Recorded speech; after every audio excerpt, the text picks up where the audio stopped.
Bonjour à tous, une nouvelle fois très heureux de vous retrouver au sein de notre chaîne YouTube pour parler d'un nouveau sujet du droit des étrangers, à savoir les visas. Nous allons donc présenter les visas en deux parties, notamment comment les obtenir et comment éventuellement contester un refus de demande de visa.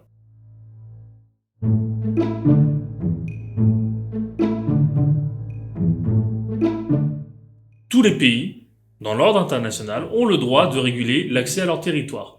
La France traite différemment les étrangers. Les ressortissants de l'Union européenne et de l'espace Schengen n'ont pas la nécessité de disposer d'un visa, là où des étrangers des pays tiers ont besoin d'un visa ou non. Il faut savoir qu'en raison d'antécédents diplomatiques et historiques, certains pays ont des visas facilités. Nous allons donc dans un premier temps exposer quelles sont les conditions pour entrer sur le sol français, à savoir comment obtenir le fameux visa, et dans un deuxième temps, je vous exposerai comment contester un refus de demande de visa.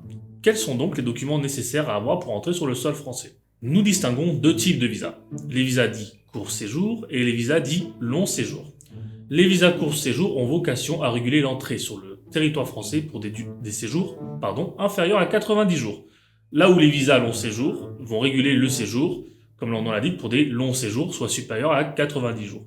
Et selon la durée de votre séjour, il sera nécessaire de solliciter soit un visa court séjour, soit un visa long séjour. Parmi les visas court séjour, nous en distinguons plusieurs. Le visa de transit aéroportuaire, qui vous permet d'entrer au cours d'un transit lors d'un vol d'avion dans la zone internationale de l'aéroport. Et le visa court séjour proprement dit, qui permet, comme je l'ai indiqué, un séjour inférieur à 90 jours, notamment le visa de type C, dit touristique, qui permet, comme son nom l'indique, de séjourner sur le sol français pour une durée inférieure à 90 jours.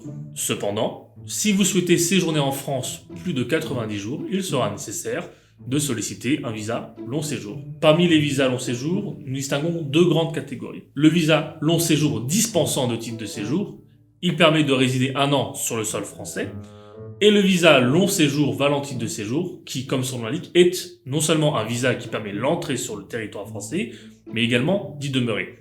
Je vous renverrai cela à notre vidéo de la semaine prochaine sur les différents types de séjour. La simple détention d'un visa n'est pas une condition suffisante pour entrer sur le sol français. Le droit français exige que vous produisiez certains justificatifs.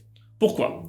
Ces justificatifs ont pour but de préciser les modalités de votre séjour en France, comment vous êtes hébergé, quels sont les moyens dont vous disposez, mais surtout de prouver à l'autorité diplomatique française que vous n'allez pas détourner l'objet de votre visa. En d'autres termes, il est nécessaire de présenter aux autorités consulaires un justificatif d'hébergement, à savoir démontrer par quels moyens vous allez vivre en France, où vous allez résider. Est-ce chez un ami, un membre de votre famille ou un hôtel?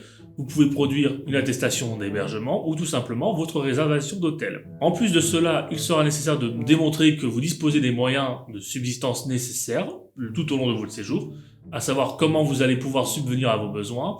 Il y a des garanties financières à apporter. Une autre garantie à apporter est ce qu'on appelle la garantie rapatriement. Un visa n'a pas vocation à permettre à une personne étrangère de résider en France. Il permet simplement l'entrée.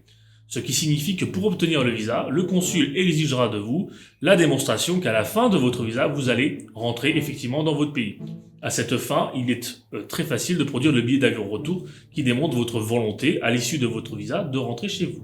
Enfin, il est nécessaire de produire ce qu'on appelle une assurance rapatriement qui prendra en charge les éventuelles dépenses de santé lors de votre séjour ou l'éventuel rapatriement nécessaire. Après avoir exposé ce qu'est un visa, comment l'obtenir, nous allons maintenant envisager l'hypothèse terrible d'un refus de visa.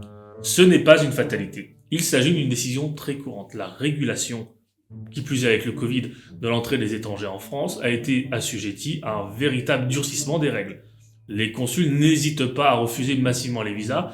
Ne paniquez pas. Toute demande de visa peut faire l'objet d'un refus, que ce soit un visa court séjour ou long séjour, dès lors que le consul estime que vous représentez soit un danger à l'ordre public, soit que vous allez détourner l'objet de votre visa. Quels sont les motifs de refus d'un visa? Il convient encore une fois de distinguer le refus des visas dits court séjour des refus de visas dits long séjour. Concernant les motifs de refus pour les visas dits court séjour, ils sont énumérés par le code des visas. Je vous renvoie à notre site internet qui liste la liste des 10 cas dans lesquels un visa court séjour peut être refusé. Concernant les visas long séjour, l'un des motifs les plus couramment usités est la menace à l'ordre public, à savoir que votre présence sur le sol français représente un potentiel danger, ou un détournement de l'objet du visa. Comme je vous l'ai indiqué, à l'appui du visa, vous allez fournir un ensemble de justificatifs et le consul estime que ces justificatifs ne permettent pas de prouver que votre séjour sera régulier. Il estime qu'en fait, votre visa est un moyen d'entrer sur le sol français, mais de ne jamais revenir. Il est important de noter que les refus de visa sont très nombreux. Pourquoi? Tout simplement parce que les autorités diplomatiques ont reçu des instructions en ce sens. À partir de là, ne paniquez pas si vous avez fait l'objet d'un refus de visa. Il faut savoir que l'annulation de ces refus de visa est également très courante. Dans la pratique, comment cela se passe? Vous allez recevoir une lettre du consul du pays dont vous êtes originaire qui vous indique le refus de visa. Généralement, cela prend la forme d'une feuille avec des petits carrés avec différents motifs de refus de visa. Trouble à l'ordre public, les documents ne sont pas vrais, vous représentez un danger, et vous verrez que le consul a simplement coché une case. Pourquoi? Tout simplement parce qu'il y a une obligation dans la loi de motiver les refus. Ce faisant, lorsque vous recevez cette feuille, la plupart de nos clients se disent « mais je ne comprends pas, le motif me paraît un peu inhabituel, voire erroné, parce que le consul va utiliser, il faut savoir, cette feuille comme un moyen, d'une part, de refuser le visa, mais il sait pertinemment l'étape suivante. Quelle est l'étape suivante? La loi oblige, lorsque l'on conteste un refus de visa, non pas à contester directement la décision de refus de visa, mais à saisir une commission. Cette commission est située à Nantes. Et cette commission, lorsque vous la saisissez, peut changer le motif de refus de visa. Ce qui signifie que le consul, s'il vous refuse le visa en disant « j'estime que les documents produits ne sont pas vrais », la commission peut tout à fait décider que pour un autre motif, vous n'avez pas le droit à ce visa. En définitive, vous comprenez que la feuille que vous allez recevoir avec les petits carrés sur le côté, avec des motifs stéréotypés, n'est qu'une étape dans le refus de visa. Il convient en réalité d'envisager la deuxième étape qui est la saisine de la commission située à Nantes. Cette saisine de la commission située à Nantes ne sera pas faite par le groupe Aide. Et je profite de cette vidéo pour vous expliquer l'articulation entre le groupe Aide et le cabinet Exilae Avocats. Le groupe Aide, comme mentionné dans notre première vidéo, est composé de juristes. C'est un accompagnement administratif. Type de séjour, nationalité, notre interlocuteur est une autorité administrative. Mais lorsque l'on conteste un refus de visa, nous saisissons une commission, qui est aussi administrative, mais potentiellement aussi le tribunal administratif, qui est donc une autorité judiciaire. À ce titre, notre partenaire Exilae Avocats réalisera ce recours pour vous. Bien comprendre la différence que nous ne sommes pas un cabinet d'avocats, mais un cabinet composé de juristes et de spécialistes en administrativité et en droit des étrangers. Pour toute démarche contentieuse, dès lors qu'il est nécessaire de saisir un juge, nous transférons votre dossier à Exilae Avocats et nous allons nous-mêmes nous assurer que les avocats font le travail, mais vu la qualité de notre partenaire, cela n'est jamais arrivé que nous soyons déçus d'eux. Pour résumer, pour entrer en France, il est nécessaire d'avoir un visa et des documents qui vont justifier la réalité de votre séjour.